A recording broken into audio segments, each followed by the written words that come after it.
ರಾಯಚೂರು ನಗರದ ಕಾಕಿನಕೆರೆಯ ಕೊಳಚೆ ಪ್ರದೇಶಕ್ಕೆ ಸಂಬಂಧಿಸಿದ ಆದೇಶದ ಪ್ರತಿಯನ್ನು ಕರ್ನಾಟಕ ಕೊಳಚೆ ಪ್ರದೇಶ ಅಭಿವೃದ್ಧಿ ಮಂಡಳಿಗೆ ತಕ್ಷಣ ವರ್ಗಾಯಿಸುವಂತೆ ಆಗ್ರಹಿಸಿ ನಮ್ಮ ಕರ್ನಾಟಕ ಸೇನೆ ಜಿಲ್ಲಾ ಘಟಕದಿಂದ ಜಿಲ್ಲಾಧಿಕಾರಿ ಕಚೇರಿ ಎದುರು ಪ್ರತಿಭಟನೆ ನಡೆಸಲಾಯಿತು. ರಾಯಚೂರು ನಗರದ ಪರಿಮಿತಿಯಲ್ಲಿರುವ ಕಾಕಿನಕೆರೆಯ ಸರ್ವೆ ನಂಬರ್ 12/2ರ ಸುಮಾರು 9 ಎಕರೆ 24 ಗುಂಟೆ ಜಮೀನನ್ನು ಕೊಳಚೆ ಪ್ರದೇಶವೆಂದು ಘೋಷಿಸಿರುವ ಅಧಿಸೂಚನೆಯ ಪ್ರತಿಯನ್ನು ಕರ್ನಾಟಕ ಕೊಳಚೆ ಪ್ರದೇಶ ಅಭಿವೃದ್ಧಿ ಮಂಡಳಿಗೆ ತಕ್ಷಣ ಕಳಿಸಬೇಕು ಎಂದು ಪ್ರತಿಭಟನಾಕಾರರು ಒತ್ತಾಯಿಸಿದರು. ಈ ಪ್ರದೇಶದಲ್ಲಿ ಕಳೆದ 40 ವರ್ಷಗಳಿಂದ ಸುಮಾರು 200ಕ್ಕೂ ಹೆಚ್ಚು ಕುಟುಂಬಗಳು ಗುಡಿಸಲುಗಳಲ್ಲಿ ವಾಸಿಸುತ್ತಿದ್ದು, ಸರ್ಕಾರ ಈಗಾಗಲೇ ಮಂಡಳಿಯ ಅನುದಾನದಡಿ 100 ಮನೆಗಳನ್ನು ಮಂಜೂರು ಮಾಡಿದೆ. ಅಲ್ಲದೆ 60 ಮನೆಗಳು ನಿರ್ಮಾಣಗೊಂಡಿದ್ದು, ಉಳಿದ ಮನೆಗಳ ಕಾಮಗಾರಿ ಪ್ರಗತಿಯಲ್ಲಿದೆ ಎಂದು ಪ್ರತಿಭಟನಾಕಾರರು ತಿಳಿಸಿದರು. ಇನ್ನು ಮನೆ ಸೌಲಭ್ಯ ಸಿಗದ ಕುಟುಂಬಗಳಿಗೂ ವಸತಿ ಕಲ್ಪಿಸಿ ಗುಡಿಸಲು ರಹಿತ ಜಿಲ್ಲೆಯನ್ನಾಗಿ ರೂಪಿಸುವ ಸರ್ಕಾರದ ಉದ್ದೇಶವನ್ನು ಸಾಕಾರಗೊಳಿಸಬೇಕೆಂದು ಆಗ್ರಹಿಸಿದರು.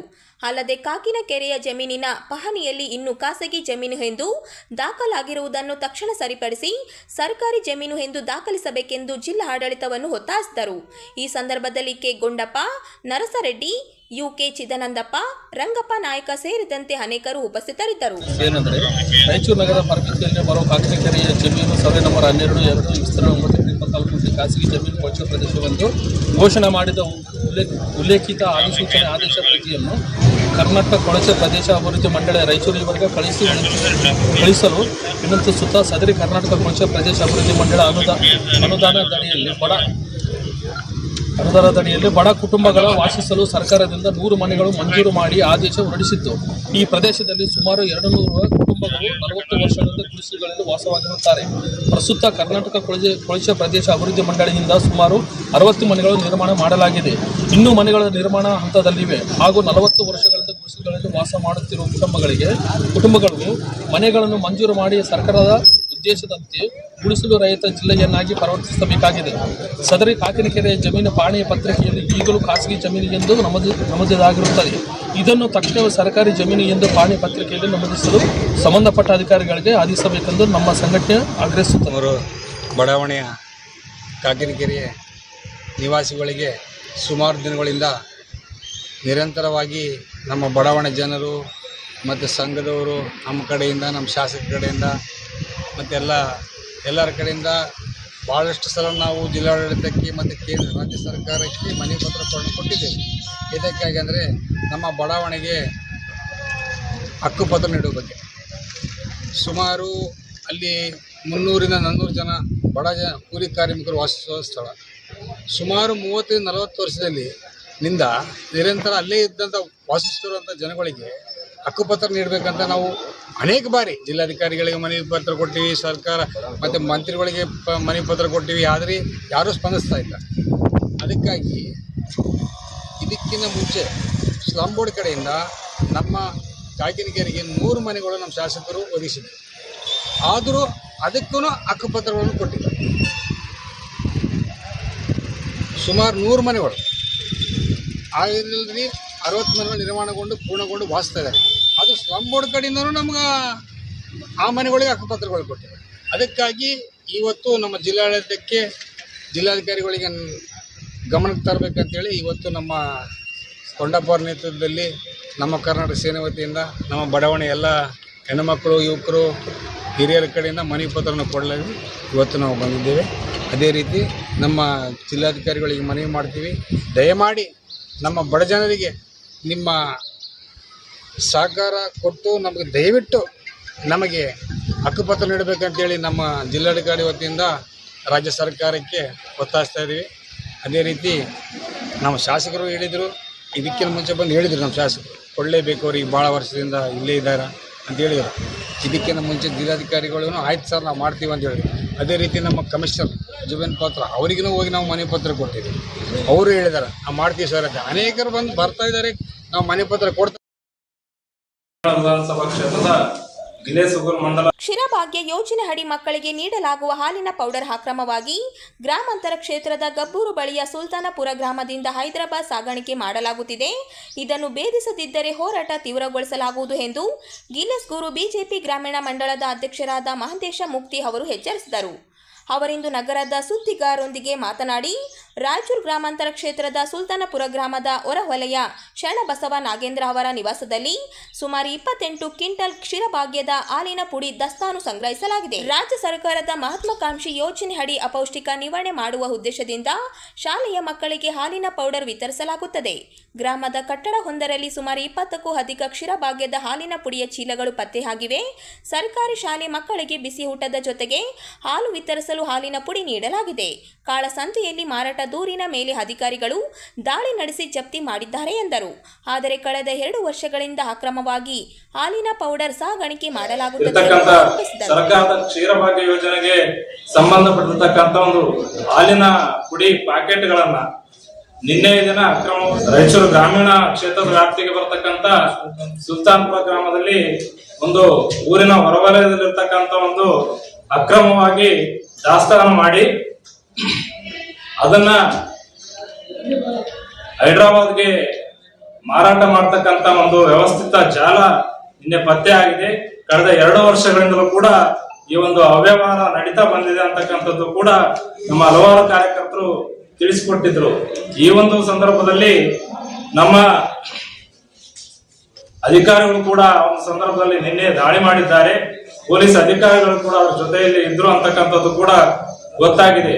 ಇವತ್ತು ವಿಶೇಷವಾಗಿ ತಮ್ಮ ಮುಖಾಂತರ ಹೇಳಕ್ಕೆ ಬಯಸೋದೇನಂತಂದ್ರೆ, ಗ್ರಾಮೀಣ ಮಕ್ಕಳು ಬಡವರು ಅಂತ ಸರ್ಕಾರಿ ಶಾಲೆಗಳಿಗೆ ಸಿಗಬೇಕಂತ ಸೌಲಭ್ಯಗಳನ್ನ ಇವತ್ತೇನು ಕಾಂಗ್ರೆಸ್ ಪಕ್ಷದ ಬೆಂಬಲಿಗರು ಸೇರ್ಕೊಂಡು ಇದನ್ನು ಲೂಟಿ ಮಾಡತಕ್ಕಂತ ಲೂಟಿ ದಂಧೆಯಲ್ಲಿ ತೊಡಗಿದ್ದಾರೆ.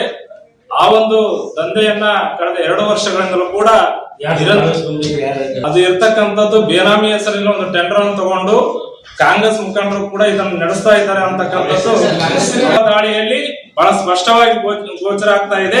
ಅಲ್ಲಿ ದಾಳಿ ನಡೆತಕ್ಕಂತ ಸಂದರ್ಭದಲ್ಲಿ ಕಾಂಗ್ರೆಸ್ ಪಕ್ಷದ ಬ್ಲಾಕ್ ಕಾಂಗ್ರೆಸ್ ಅಧ್ಯಕ್ಷರಾದಂತ ಶಿವಪ್ಪ ನಾಯಕರವರು ಅದನ್ನ ಪ್ರಕರಣ ಮುಚ್ಚಿ ಹಾಕ್ಲಿಕ್ಕೆ ಬಹಳ ಮುತುವರ್ಜಿ ವಹಿಸಿ ಪ್ರಕರಣವನ್ನ ಹತ್ತಿಕ್ಕಲಿಕ್ಕೆ ಪ್ರಯತ್ನ ಪಟ್ರು. ಆದ್ದರಿಂದ ಇವತ್ತು ನಾವೆಲ್ಲರೂ ಒತ್ತಾಯ ಮಾಡೋದಿಷ್ಟೇ, ಶಿವಪ್ಪ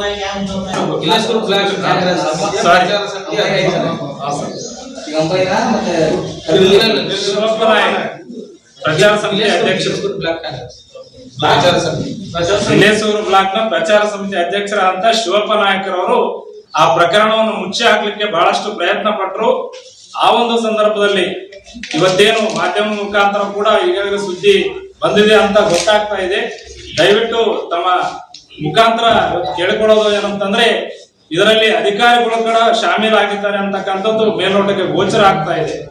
ಯಾಕೆಂತಂದ್ರೆ ಈಗಾಗಲೇ ಇರ್ತಕ್ಕಂಥ ಇಲಾಖೆ ಅಧಿಕಾರಿಗಳಿಗೆ ಗಮನಕ್ಕೆ ಬಂದರೂ ಕೂಡ ಯಾವುದೇ ಒಂದು ಪ್ರಕರಣವನ್ನು ದಾಖಲಿಸಿದೆ.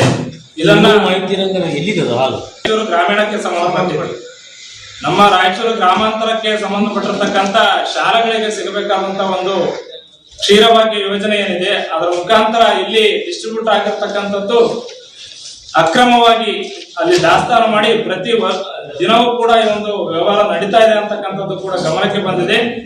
ಆದ್ದರಿಂದ ಇದರಲ್ಲಿ ಶಾಲೆಯ ಮುಖ್ಯೋಪಾಧ್ಯಾಯರು ಕೂಡ ಕೆಲವು ಮುಖ್ಯೋಪಾಧ್ಯಾಯರು ಕೂಡ ಅದರಲ್ಲಿ ಸೇರಿಕೊಂಡು ಅವ್ಯವಹಾರ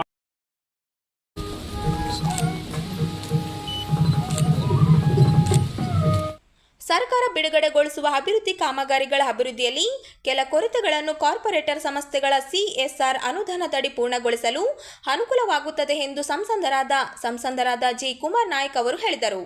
ಇಂದು ನವೋದಯ ತಾಂತ್ರಿಕ ಮಹಾವಿದ್ಯಾಲಯದ ಸಭಾಂಗಣದಲ್ಲಿ ಜಿಲ್ಲಾ ಆಡಳಿತದಿಂದ ಆಯೋಜಿಸಲಾಗಿದ್ದ CSR ಸಮಾವೇಶ ಕಾರ್ಪೊರೇಟರ್ ಮತ್ತು ಅಭಿವೃದ್ಧಿ ಸಹಭಾಗತ್ವ ಇಂಪ್ಯಾಕ್ಟ್ ಸಮಿಟ್ 2026 ಕಾರ್ಯಕ್ರಮದಲ್ಲಿ ಪಾಲ್ಗೊಂಡು ಮಾತನಾಡಿದರು.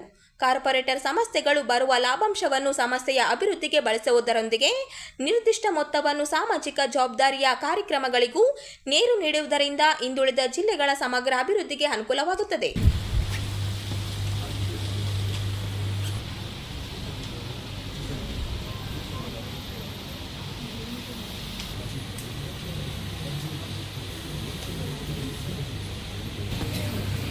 We will now screen a short documentary Raichur district already. Documentary of about 5 minutes.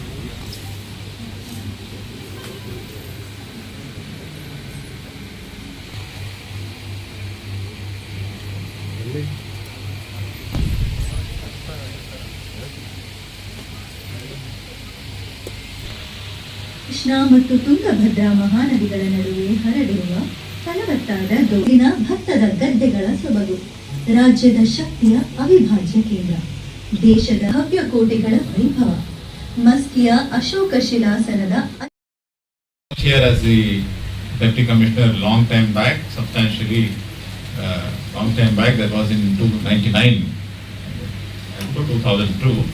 So those days were slightly different in the sense that government did not have this much of funds that as they have today. It's very difficult to count the number of zeros in the budget that we just passed the last couple of months back at Lok Sabha.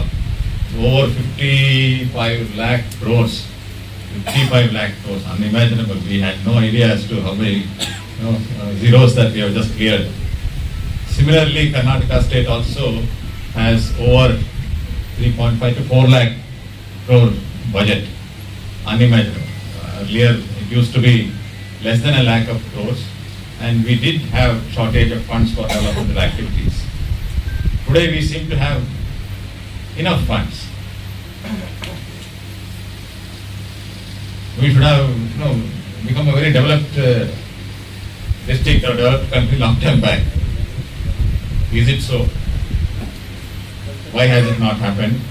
These are the questions which we need to introspect regularly, and especially on occasions such as this. As we plan, as the district administration plans for every year's budget, it is always faced with shortage of funds. Today you may be lauding over 4 lakh crore budget, and Raichur must be getting a good share, but still it will fall short, because we do know that the uses that the money can be put to in order to develop this district are many, and the money's amount is limited. That is where we look out, the administration looks out for contributors and people who can join hands. ಮತ್ತೆ ಗ್ರಾಜುಯೇಷನ್ಗೆ sustained efforts ಬೇಕಾಗುತ್ತದೆ. So ನಮ್ಮ corporates ಏನು ಬಂದಿದ್ದೀರಾ, the main intention behind calling you all and having you here with us is to show you that Raichur still needs so much of development. That is one reason. Second reason, to acknowledge and appreciate the help that you have been providing through CSR funds to take the district further. ನಾವು ಎಷ್ಟು ಹಿಂದೆ ನಿಂತಿದ್ದೀವಿ, ಇವತ್ತು ಸ್ವಲ್ಪ ಎಷ್ಟು ಮುಂದೆ ಬಂದಿದ್ದೀವಿ, ಅದರಲ್ಲಿ ಖಂಡಿತವಾಗಿಯೂ ಕೂಡ ನಮ್ಮ CSR ಪಾರ್ಟ್ನರ್ಸ್ ಕಾಂಟ್ರಿಬ್ಯೂಷನ್ ಇದೆ. ಸೊ ಅದರದ್ದು ಕಂಟಿನ್ಯೂಯೇಷನ್ ಅನ್ನು ನಾವು ಕೇಳ್ತಾ, ಇಷ್ಟು ಏರಿಯಾಗಳಲ್ಲಿ ನನ್ನ ಡಿಪಾರ್ಟ್ಮೆಂಟ್ ಆಫೀಸರ್ಸ್ ಪ್ರತಿಯೊಂದು ಇಲಾಖೆಯಲ್ಲಿನೂ ಕೂಡ ಅವರದ್ದು ಸ್ಪೆಸಿಫಿಕ್ ಆದ ಇಂಡಿಕೇಟರ್ಸ್ ಹಾಗೂ ಯಾವ ಯಾವ ಕ್ಷೇತ್ರಗಳಲ್ಲಿ ಅವರಿಗೆ CSR ಫಂಡ್ಸ್ ಬೇಕಾಗುತ್ತದೆ. Not just infrastructure, we have carefully put it as a mix of infrastructure and social intervention also that we are looking forward from our CSR partners. So with that note, thank you so much for being part of the CSR conclave. Concept of return on investment. But there is something called social return on investment. All of you must have heard about it, SROI. So if you talk about SROI, I was just before coming to, because we were coming for a CSR conclave, I was reading about a CSR report made by NITI Aayog. So what the report highlighted is, the CSR was, like MP sir highlighted in his address, CSR was conceptualized to reduce the inequalities. So wherever industrial districts are there or developed districts are there usually the focus will be more, population will be more, in-migration will be more, automatically budget allocation will be also more. So CSR was conceptualized wherein these corporates can come in, help such small districts or aspirational backward districts like Raichur, Yadgiri or various other districts, and help them to come forward. But if you look at the current scenario, the report says that 75% of CSR allocations in the country is actually going and getting concentrated in industrially developed districts. So that is what they call the demand versus supply driven paradox. See, I work with Deloitte. So any company, usually obviously they would like to spend within 50 kilometers, 100 kilometers of their radius, of their headquarters. But is that giving you the highest SROI is something you and we have to question. Number one. Number two, same report highlights that for every 1 rupee spent in a district like Raichur or the aspiration districts, We have, I think, around 110 or 112 aspiration districts in the country designated by the NITI Aayog. So for every rupee spent in such a district, the SROI comes to around 5 rupees. Whereas for every rupee you spend in a developed city or a developed district, the SROI comes to around 1.5 rupees. You will imagine, you give 10 lakhs to Bangalore, a city like Bangalore. It's a very paltry amount. Maybe, I don't know what they can spend it on. Give 10 lakhs to Raichur in city or in the rural area, we can help 10 schools, build 10 smart classrooms. The impact is huge. So in that context, this district, this city needs your help. Point number 1. Point number 2, when you talk about marginal utility, all of you must have heard about marginal utility. So here for every rupee that you will be spending, the kind of impact we will be creating on elevating multi-generational. Devadurga ಪಟ್ಟಣದ bus ನಿಲ್ದಾಣದ ಬಳಿ ಚವಾನಿ ಕುಸಿದು ಇಬ್ಬರು ಯುವಕರು ಮೃತಪಟ್ಟಿದ್ದ ಪ್ರಕರಣಕ್ಕೆ ಸಂಬಂಧ ಜಿಲ್ಲಾ ಆಡಳಿತ 1 ವಾರದ ಗಡುವು ಅವಧಿಯಲ್ಲಿ ಮೃತರ ಕುಟುಂಬಕ್ಕೆ ತಲಾ 25 ಲಕ್ಷ ಪರಿಹಾರ ನೀಡಬೇಕು, ಇಲ್ಲದಿದ್ದರೆ ಜಿಲ್ಲೆ ಬಂದ್ ಮಾಡಲಾಗುವುದು ಎಂದು ಸಾಮಾಜಿಕ ಹೋರಾಟಗಾರ ಶಿವರಾಜ ಜಾನಕಲ್ ಅವರು ಹೇಳಿದರು. ಅವರಿಂದು ನಗರದ ಸುದ್ದಿಗಾರರೊಂದಿಗೆ ಮಾತನಾಡಿ, ಈ ದುರ್ಘಟನೆಯಲ್ಲಿ ಕ್ಯಾತಿಗೇರದೊಡ್ಡಿ ನಿವಾಸಿ ನಾಗರಾಜ ಚಿದಾನಂದಪ್ಪ 20 ಮತ್ತು ಸಮುದ್ರ ಗ್ರಾಮದ ರವಿಚಂದ್ರ ಯಲ್ಲಪ್ಪ 19 ಸ್ಥಳದಲ್ಲೇ ಮೃತಪಟ್ಟಿದ್ದಾರೆ. ಕೋತಿಗುಡ್ಡ ಗ್ರಾಮದ ಯುವಕ ನಾಗಾರ್ಜುನ ಅವರು ಮೃತಪಟ್ಟಿದ್ದು, ಇವರ ಸಾವಿಗೆ ಹಾಸ್ಟೆಲ್ ವಾರ್ಡನ್ನ ಶರಣಬಸವ ಹಾಗೂ ತಾಲೂಕು ಸಮಾಜ ಕಲ್ಯಾಣ ಅಧಿಕಾರಿಗಳು ಮುಖ್ಯ ನೇರ ಹೊಣೆಗಾರರು ಎಂದು ಆರೋಪಿಸಿದರು. ಅಧಿಕಾರಿಗಳ ಬೇಜವಾಬ್ದಾರಿಯಿಂದ 3 ಜನ ವಿದ್ಯಾರ್ಥಿಗಳು ಸಾವಿಗೀಡಾಗಿದ್ದಾರೆ ಎಂದು ಆರೋಪಿಸಿದರು. 3 ಜನ ವಿದ್ಯಾರ್ಥಿಗಳು ಮೃತಪಟ್ಟು ಸುಮಾರು 20 ದಿನಗಳ ಕಳೆದರೂ ಇದುವರೆಗೂ ಅವರ ಕುಟುಂಬಸ್ಥರಿಗೆ ಯಾವುದೇ ಪರಿಹಾರ ನೀಡಿಲ್ಲ ಎಂದು ಅಧಿಕಾರಿಗಳ ಮತ್ತು ಜನಪ್ರತಿನಿಧಿಗಳ ವಿರುದ್ಧ ತೀವ್ರ ಆಕ್ರೋಶ ವ್ಯಕ್ತಪಡಿಸಿದರು. ಅದು ವಾಣಿಜ್ಯ ಬಿಲ್ಡಿಂಗ್ ಆಗಿರೋದ್ರಿಂದ ಸ್ಥಳೀಯ ಪುರಸಭೆ ಇಂಜಿನಿಯರು ಮತ್ತು ಟೆಕ್ನಿಷಿಯನ್ ಬೇಕಾಗಿತ್ತು. ಒಂದು ಇವತ್ತು ಆ ಬಿಲ್ಡಿಂಗ್ ನಲ್ಲಿ 3 ಜನವನ್ನು ಮರಣ ಹೊಂದಿರ್ತಾರೆ. ಸಡನ್ ಆಗಿದ್ದು 3 ಜನ ಹೊಂದಿರ್ತಾರೆ. 3 ಜನಕ್ಕೆ ಗಾಯಗಳಾಗಿರ್ತವೆ. ಹೆಸರು ಹೇಳಿದವರು ನಾಗಾರ್ಜುನ, ರವಿಚಂದ್ರ ಮರಣ ಹೊಂದಿರ್ತಾರೆ. ಆ ಸಂದರ್ಭದಲ್ಲಿ ಮರಣ ಹೊಂದಿದ ಸಂದರ್ಭ ಸ್ವಲ್ಪ ಸಮಯಕ್ಕೆ ಸುದ್ದಿ ಆಗ್ತದ. ಎಲ್ಲಾ ದಲಿತ ಸಂಘಟನೆಗಳು, ಒಕ್ಕೂಟದವರು ಎಲ್ಲರನ್ನೂ ಹೋರಾಟವನ್ನು ರೂಪಿಸಿ ನಾವು ಬೀದಿಗಿಳಿದು ಹೋರಾಟ ಮಾಡತ್ತಂದ್ರೆ ಎಲ್ಲರೂ ಹೋರಾಟ ಮಾಡ್ತಾರ. ಹೋರಾಟದ ಒಂದು ಮತ್ತು ಮಕ್ಕಳ ಕಷ್ಟದಲ್ಲಿದ್ದಾಗ ಪೊಲೀಸರು ತಾವೇ ಒಂದು ಕಂಪ್ಲೇಂಟ್ ತಯಾರು ಮಾಡ್ಕೊಂತಾರೆ. ಅದನ್ನ ಈ ಖಾಸಗಿ ವ್ಯಕ್ತಿಗೆ ಪರಿಹಾರ ಕೊಡ್ಬೇಕಂತ ನಮ್ಮ ಕೂಗಾಗಿರೋದ್ರಿಂದ ಅವ್ರು ಏನ್ ತಿಳ್ಕೊಂಡ್ರೆ ಖಾಸಗಿ ವ್ಯಕ್ತಿನ ಯಾವ ರೀತಿ ಸೇಫ್ ಮಾಡಬೇಕು, ಯಾವ ಸೆಕ್ಷನ್ ಹಾಕ್ಬೇಕಂತ ಕಾಟಾಚಾರಕ್ಕ ಒಂದು ಗುನ್ನೆ ದಾಖಲೆ ಮಾಡಿಕೊಂಡು ಪೋಸ್ಟ್ ಮಾಡೋ ಒಂದು ಸಂದರ್ಭದಲ್ಲಿ ಅರ್ಜಿಯಲ್ಲಿ ಸೈನ್ ಮಾಡ್ರಿ ಅಂತ ಅವ್ರು ಹೇಳ್ತಾರೆ. ಇವರಿಗೆ ಕಷ್ಟದಲ್ಲಿ ಮಗನೇ ಹೋಗ್ಯಾನ ಯಾವುದೋ ಸೈನ್ ಅಂತ ಇವರು ಆ ಸಂದರ್ಭದಲ್ಲಿ ಸೈನ್ ಮಾಡ್ತಾರ. ಸ್ವಲ್ಪ ದಿನಗಳಾದ್ಮೇಲೆ ಅವರಿಗೆ ಒಂದು 5-6 ದಿನ ಆದ್ಮೇಲೆ ಎಚ್ಚೆತ್ತಿಗೆ ಇವತ್ತು ಯಾರು ಮಾಡ್ಬೇಕಾಗಿತ್ತು FIR? ನಾವು ನೆಮ್ಮಿದಂತ ಸಮಾಜ ಕಲ್ಯಾಣ ಇಲಾಖೆ ಅಧಿಕಾರಿಗಳು ಬೇಜವಾಬ್ದಾರಿ, ರಾಜ್ಕುಮಾರ್ ಆಗಿರ್ಬೋದು, ವಾರ್ಡನ್ ಮಂಜುನಾಥ್,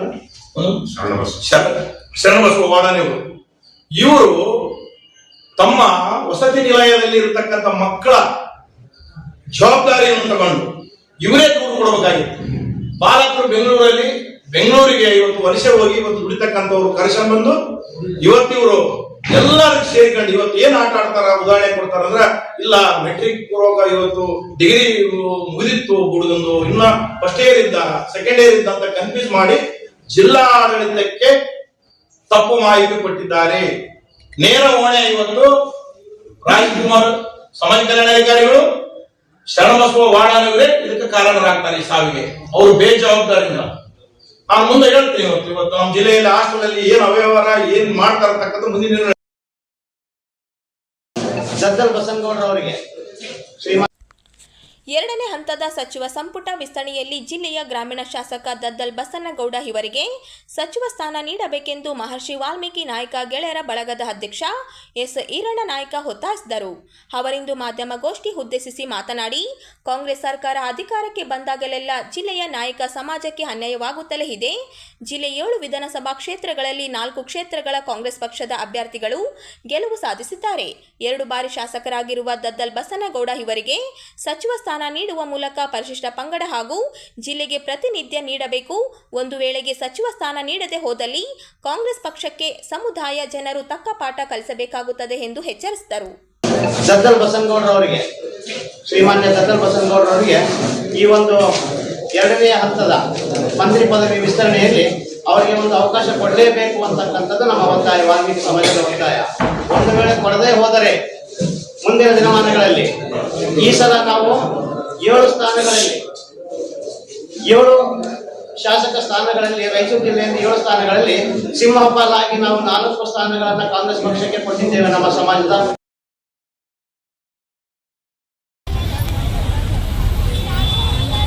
ರಾಯಚೂರು ಕೇಂದ್ರ ಬಸ್ ನಿಲ್ದಾಣದಲ್ಲಿ ದ್ವಿಚಕ್ರ ವಾಹನ ಸವಾರದೆ ಕಾರುಬಾರು ಎಲ್ಲೆಂದರಲ್ಲಿ ಅವೈಜ್ಞಿಕವಾಗಿ ಬೈಕ್ಗಳನ್ನು ನಿಲ್ಲಿಸುತ್ತಿರುವ ಹಿನ್ನೆಲೆಯಲ್ಲಿ ಬಸ್ಸುಗಳ ಓಡಾಟಕ್ಕೆ ಸಮಸ್ಯೆಯಾಗುತ್ತಿದೆ. ಅಷ್ಟೇ ಅಲ್ಲದೆ ಆಟೋಗಳು ಕೂಡ ಎಲ್ಲೆಂದರಲ್ಲೇ ನಿಲ್ಲುತ್ತಿರುವ ಹಿನ್ನೆಲೆಯಲ್ಲಿ ಬಸ್ ನಿಲ್ದಾಣದಿಂದ ಬೇರೆ ಊರುಗಳಿಗೆ ಹೊರಗೆ ಹೋಗಬೇಕಾದ ಸಂದರ್ಭದಲ್ಲಿ ಸಾಕಷ್ಟು ಸಮಸ್ಯೆ ಉಂಟಾಗುತ್ತಿದ್ದು, ಸಾರಿಗೆ ಇಲಾಖೆ ಅಧಿಕಾರಿಗಳು ಇತ್ತ ಗಮನ ಹರಿಸುವ ಮೂಲಕ ಸಮಸ್ಯೆ ಕುರಿತು ಕ್ರಮ ಕೈಗೊಳ್ಳಬೇಕಾಗಿದೆ. ಇನ್ನು ದ್ವಿಚಕ್ರ ವಾಹನಗಳಿಗಾಗಿ ಪ್ರತ್ಯೇಕ ವಾಹನ ನಿಲುಗಡೆ ಸ್ಟ್ಯಾಂಡ್ ಮಾಡಲಾಗಿದ್ದು, ಅಲ್ಲೇ ದ್ವಿಚಕ್ರ ವಾಹನಗಳನ್ನು ನೆಲೆಸುವಂತೆ ಕ್ರಮ ಕೈಗೊಳ್ಳಬೇಕಿದೆ. ಬಸ್ ನಿಲ್ದಾಣಕ್ಕೆ ಬರುವ ಪ್ರಯಾಣಿಕರ ಒತ್ತಾಯವಾಗಿದೆ.